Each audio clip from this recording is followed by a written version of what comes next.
What is the speed of the angel Jibril? How quickly he descended from heaven to earth? When the angel Jibril comes from heaven to earth to fulfill Allah's command, how quickly and how much time he comes to earth. So, to understand this, you first need to know that the speed of light is 300,000 kilometers per second.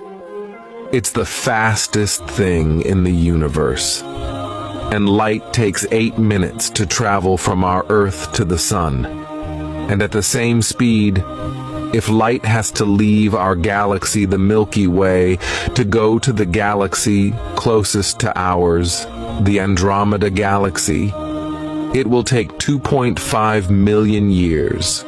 So far is the first galaxy.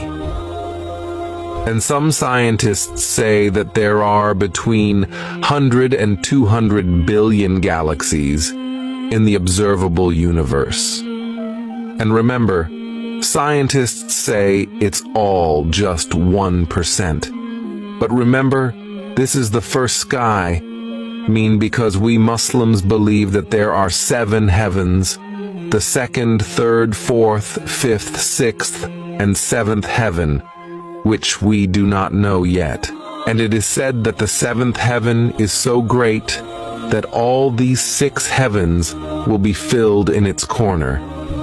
And above this 7th heaven, the angel Jibril stands under Arsh of Allah, under the throne of Allah. In the battle of Uhud, when the Prophet's teeth were broken, then Allah said, Jibril, go before a drop of the blood of my beloved Muhammad falls on the ground. And he came before a drop of the blood of the Prophet Muhammad, may Allah bless him and grant him peace, falls on the ground.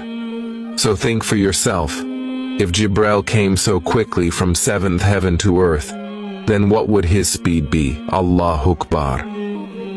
And when the messenger of Allah came up, 𝕒𝕕, he asked Jibril, "O Jibril, how old are you?"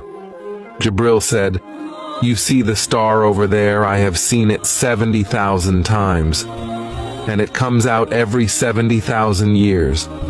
So guess what his age will be." Then the Prophet said, "I swear by Allah the Almighty that the star was of my nur, light. I was that star." Allahu Akbar. Subhanallah. I request you to share this video with everyone as an Islamic reminder. If anyone watches the video thanks to your sharing, then you have rewards.